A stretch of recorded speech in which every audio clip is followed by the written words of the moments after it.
What is up, party people? Welcome back to another episode. You know how you sit there sometimes and you think like, why isn't anybody paying attention to me? And I'm going to sit here and tell you, that's okay. Don't worry about it. Nobody owes you a damn thing. Let's talk about it.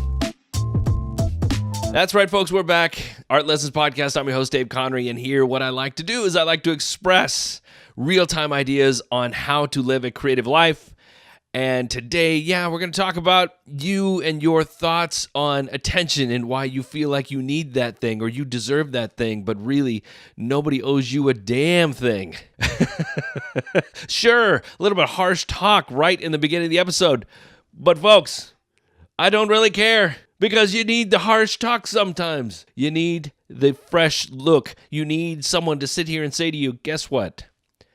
I love you. But you're doing it wrong. Maybe not necessarily wrong. Maybe you're just not looking at it from the right perspective. Now, before I dig into this, I want to make sure that everybody knows that what I'm talking about here is strictly based on my personal opinion about the value add that we need to give people who are watching our stuff and buying our art and invested in the things that we do. Because I tend to think that most artists, or a good portion of artists, believe that the only value that they are required to give is to create art, to make things. That is their value add. And for some, that might be enough. But for the majority of us, we need more. If we're not adding more, then we are just one of the regular guys, one of the regular people doing the regular thing that everybody else is doing, and therefore the people who have the attention they want to give to you, they might not necessarily care about giving it to you because you aren't giving them the tremendous value that somebody else might be giving. Maybe the value is the art. Maybe your art is good, but it's not great, and so it's not quite the value that you think it is. Maybe the value is stuff beyond the scope of the art. Maybe it's the words, maybe it's the video, maybe it's the whatever that you're giving beyond the scope of your art that's giving people the value, or that somebody else is giving and you're not. So what do you think spurred this conversation with me? I'll give you a hint. It's a lot of people who think they deserve more than they get in a particular platform that everybody seems to be jumping on, but nobody, in my opinion, is really doing great. Nobody is a strong word.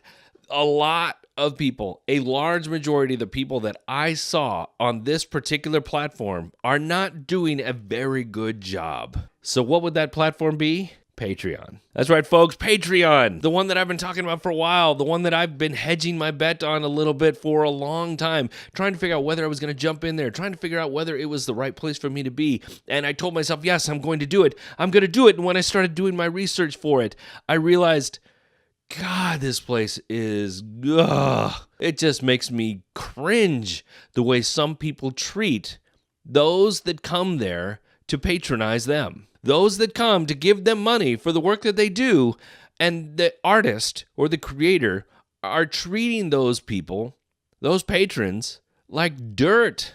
Like the money that you get from your Patreon is automatically yours because you are an artist and you deserve to be paid. That's how a lot of these guys talk. They operate in this space as if it's a foregone conclusion that people should give them money for the things that they're doing. Granted, that's kind of what we do as artists. We want to be given money for the things that we do, but it doesn't necessarily mean that we automatically get it. And we shouldn't assume that it's automatically going to happen. Long story short, basically, it's that I go in there, I'm doing my research, I'm looking and see what other artists are doing, and I'm finding that what most of them are doing is, hey, look, you can join in for this dollar amount and get, something special, or you can join in at this next dollar amount and get something a little bit more special, but really it's something that you probably will only want maybe once or twice, so you're not going to want to stick around. Or you can jump in at this high dollar level, which is even more something special, but again, you're not going to want to do that forever. You may want to do it for a little while, but then you're going to bounce because I haven't provided you the value that you really expected or may have not known you wanted, but you did want once you got here. That's kind of a weird dramatization of my interpretation of what's going on Patreon, but yeah, that's kind of what it's like. The artists go there, they say, hey, look, I'm going to post up here. I've got a few categories. You guys can jump in at these different levels, and it really just comes down to how much money you want to pay and what I'm willing to give you for that money, rather than What can I provide as an artist? What can I do that's different than everybody else? What can I specifically do that's different than all these other artists out here that's going to provide a value add to the people who are becoming my patrons, rather than just saying, I make some stuff, you can buy it by being a patron? I think most people just look at that space as a way to gain more money. They look at that space as another way for people to buy from them, just under the guise of a different type of platform, a different type of purchasing order. I don't know if that's a word. Buying it in a different way instead of just buying it right out of their website or their Etsy page or wherever. Sure, it works that way. But I believe that if you're going to attract people who are going to be consistent subscribers, consistent patrons, which is the point of Patreon, if you're going to have those kind of people come to you on a regular basis, you're going to need to do more than just say, hey, you can buy this stuff here, even though it's not anywhere else. That's not quite the value add that I'm thinking about that platform. I believe that that platform is meant to do something different in a way that nobody else can do, and in an effort that's unlike anything else anywhere else. I just think that platform could be done a lot more elegantly, a lot more efficiently, a lot more valuable to the people who are coming on board. And until I figure out how that works for me and for you guys, I'm not going to jump in. The way I look at it right now is that my value would be to bring masses of people together in order for them to integrate with each other and talk with each other and become a bigger community. But I'm going to be real for a second. My community is small as You're good and you're great and you're awesome and I love every single one of you, but I'm small potatoes. There's just more people out there who are bigger than me, got more people, got more followers, got more fans, all that stuff. And maybe they can make that whole Patreon value add thing work for them. I just don't think it's going to be the best thing for what I'm doing right now. I think where I should be putting more of my energy in is into the art, or into the products, or into the things that people can buy from me, that because they want to say, hey, I want this thing, I'm going to buy that thing. And instead of putting it behind some sort of iron curtain that you have to subscribe to, I'm just going to put it out there. And if at some point we do get to be a larger community, a more substantial community, something I can bring to the table for you would be to bring you all together in a way that makes it special. And maybe at that point, that's when we do the Patreon thing. I think there's just too many people out there that are messing it up, and it's not cool, and it doesn't look great, and it kind of turned my stomach, and I'm just not going to do it. So then I started thinking to myself, how I'm going to add more value? How am I going to add more value to this space? What can I do to make this place better for you guys? Not just on the podcast, but on the videos or everywhere I show up, whether it's on Facebook or Instagram or whatnot. How can I show up better, bring more value so that I can build up a bigger community, so that maybe at some point we can do this private thing on Patreon at some point. Right now, it's not a thing, but I need to do more work up front in order to make this valuable for you. So what does that mean? Now, I don't know if this is all correct. I don't know if I'm going to get this 100% right, but it's what I think is the right thing right now. Here's the little list of things that I feel like I need to work on more so that this becomes more valuable to all of you. Maybe it's valuable, maybe it's not. Maybe you'll tell me, we don't really care about that, or we want more of this or whatever, but this is what I think. First thing is less flying by the seat of my pants. I've done quite a few episodes here where I have just gotten into the chair, had a couple of casual notes, and just went bleh, and basically vomited onto the microphone. There's a visual for you. I just put it out there and hope that somebody got some great value out of it. I think that most of the time I can do a pretty good job, but there were a couple times there were just like, oh, this just, I feel like it's drudgery. I'm not doing a very good job because I think that I wasn't thinking ahead enough. I wasn't planning enough. And so I want to do more planning. I want to do more thought into what I talk about before I get on the camera or on the mic. I also want to have a more thoughtful approach into the questions and concerns that you have as an audience. I want to not only just be talking about whatever it is comes to my mind, I want to know what it is that you guys want. In fact, part of the reason that I want you guys to ask question of the day is because I want to know what are the things that you guys are talking about. And largely, most of the time, it's really simple things or very tactical things that I want to talk about. And so I want to be more thoughtful of that and do more research before I get on the microphone, because I want to make sure that what happens here at the time that it goes to publish, that it may not necessarily hit with every single one of you every single week, but it definitely is going to make a good conversation for most of you, or at least a good portion of you. Also, I want to put more effort into the story and the entertainment value. And I've talked about storytelling before, and I try to do a decent job of that, but I think I could do a little bit better. I think I can put more energy into that so that there is a quality story arc between when we start and when we end, and what it all means and how it all becomes a good, nice, tight story, whether it's here on the podcast or just on the vlog videos in general. Even if it's just me painting, how do I make that a story? How do I bring more entertainment value into that? And so I want to do more thought into making that more interesting, more entertaining, and more valuable. I also want to be doing more stuff value, more value into the things that I create, like that canvas back there. What does that mean? That basically means that I want to be doing more art that not only soothes my soul, but also encourages somebody else to do more work, or more importantly, encourages somebody to dig into their pocketbook to buy it. I don't want to go all sell out and commercialize and whatnot. That's kind of, I'm never going to be that. I'm never going to be the commercialized guy. But there are certain aspects of what I'm doing that I know I'm finally starting to tap into what I think people like, and that also satisfies me as an artist. And so I'm going to be doing more of that, because I think that, hey, the idea is to sell you some art. Maybe not you, but the idea is to sell art in general, or work, or product, or swag, or whatever. Not just get up on here in camera and talk about it all day. Yes, I do. I love talking to you guys all day. I would talk to you all day long about art. I would talk forever about the art. But at some point, I'd like somebody to buy something. I also want to get better about bringing more ideas to market. I tend to sit on a lot of the stuff that I'm doing. I tend to have stuff ready to go and then just not post it up on my shop or in any place else. It's just sitting there waiting to get posted. Maybe it's because the whole shop aspect of things is kind of like one of my least favorite parts of doing this whole gig. And yeah, so there's that, but I need to do more, because obviously I need to be showing the stuff that I'm doing. And it can't just be done on, Instagram posts and YouTube videos. It has to be in a place where people can go, click, I'm going to buy that. Sidebar to that, I got this tagging functionality on my Instagram where I can post stuff from my shop, and then you guys can see, or you can go in there and you can buy it by clicking on that. You can click those links and go, boom, hey, I want to buy that, Dave. And so I just got that, and I posted up the second piece with that tag, and somebody actually bought it. Amazing.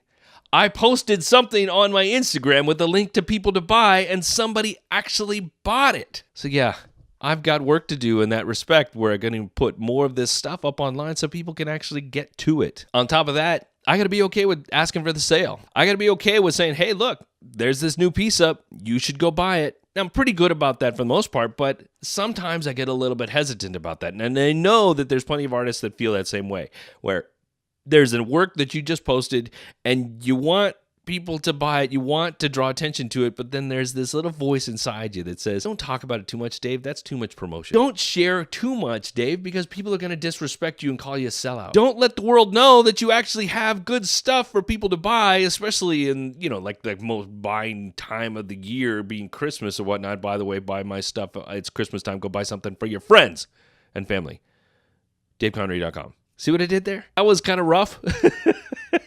But I don't expect you to do that, but I'm going to do more of that, because I'm proud of the work that I do. I'm proud of the stuff that I share. I'm proud of what goes up online when it actually does go up online. I'm proud of that. And so, yeah, I should be okay with saying, you should go buy this. The way I look at it is, this stuff means something to me, and it should mean something to some of you. And those of you that it means something to might be okay with buying it. Pulling out the checkbook and writing it. Well, don't write a check. That's so 1990s. Pulling out your card so I can put it through my reader and you can buy the thing. One other thing I was thinking about is that I need to be okay with taking hits on things that don't work well. This one's a little bit tougher, because it means that you've got to go and put some time and energy into something that may or may not work. Yes, going back to the whole idea that I got to do some research, I got to do the right thing, I got to make the right product, making sure that somebody is, interested in that thing. But there's going to be times when the things that I think, that the information that I take in might not necessarily gel with what people are thinking. I got to be okay with that. And I think that at times I've had these moments where I've said to myself, well, I don't want to produce that because I don't think anybody's going to like it. But I work in a medium that allows me to make things quickly and allows me to redo things if necessary. I just need to be okay with doing the thing, and if it doesn't work, getting rid of it. Because maybe in that moment when I go to make it something better, make it new, create a new idea, put something out that I may have been scared to do before, maybe that's the thing. Maybe that's the one thing that's going to get the big attention to somebody who might be paying attention. The tastemaker, the big collector. Maybe that's the thing. So no more holding back on that. Bringing more value and talking about it the whole time, because this way, if I'm talking about all of this stuff, perhaps maybe you are getting some sort of juice out of that, and it makes you want to go do the same. At the end of the day, what it really comes down to is that I need to care. I need to care more about what I feel on this stuff. I need to care more about what you feel on this stuff, because you guys are my people, you're my community, you're my group, you're my homies. And then not giving a fuck what anybody else thinks. Everybody else can get stuffed if they don't like what I'm doing. You are who I care about. I care about me. I care about you. And we'll work together and make great things, and it'll be fun. And maybe at some point this becomes a huger, bigger, more fantastic community. Yeah, it'll be good. Okay, enough rambling. Question of the day.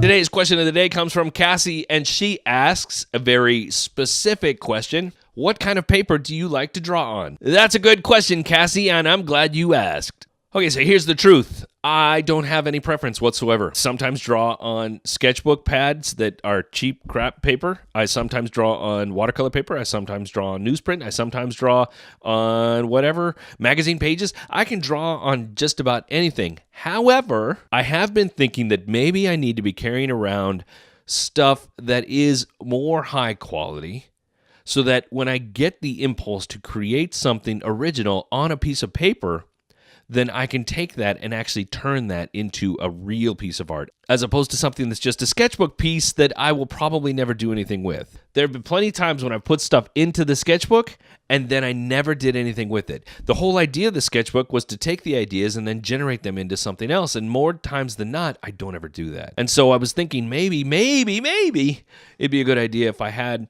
a sketchbook, or at least a pad of nice paper that I could do work on and make that the art piece. And this goes back to me, putting more stuff out, putting it up there for sale, and asking for the sale, and having it randomly available, because sometimes I just don't have a canvas in front of me. Sometimes I need something small to carry with me, and there's an opportunity to make some art, and so I'm going to go make that art, and it should be on nice paper because I want it to be good for you guys. So that's a thought. I haven't looked any deeper into that. I really just kind of came to this idea just last week, but it's been a busy week, and so I haven't been to the art supply store. But I do have a gift certificate I got for my birthday, so I'm going to go to the art supply store. I'm going to go buy myself a nice pad of paper and see what I can do with that. Okay, artist of the day.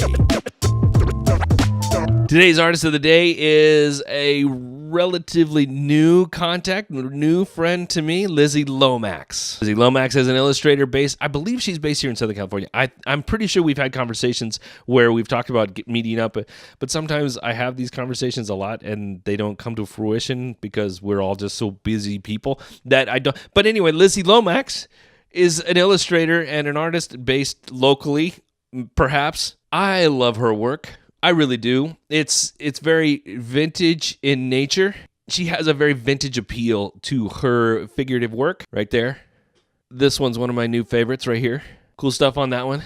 Lizzy does amazing, great work, but she doesn't have a whole lot of followers on Instagram, and so I want you guys to all jump over there and go say, "Hi, Lizzy, guess what? Dave sent us. What's up?" More importantly, is Lizzy's good people. She comes on, she hangs out, she talks, she interacts. She's just a good person. at least social media. If we ever do meet, I'll tell you for sure whether she's a good person or not. I'm guessing she will be, but you never know. Lizzy needs some followers and friends, and she does good work, and you guys should check her stuff out, especially if you like the vintage thing, you like the pinup thing. She does that, and she does it well. She does it phenomenal, actually. And you can find her by going to Instagram.com/Lizzy_Lomax, or her website is downpikeproductions.com. I will link to all of those things in the show notes. And on that note, my creatively inclined friends, I'm going to go ahead and sign off because I got a lot more stuff to do. In fact, I'm going to do another episode of this show right off the bat because I've got a lot of stuff to do next week, and I don't know if I'll be able to get to it. So I'm going to go ahead and do that right now. Thanks a lot for hanging out. Remember, I appreciate you very much, and if you have any kind of appreciation for what I'm doing here, I would really love it if you'd subscribe and rate the show on iTunes. And if you're on YouTube watching this sucker, go ahead and like that page, subscribe to the page, and hit that little bell down there. Make sure you never, ever miss an episode, ever. Same with the subscribing on the iTunes. You don't want to miss it. It's good stuff. That's it. I'm out. Remember, folks, be good today, be better tomorrow. See ya.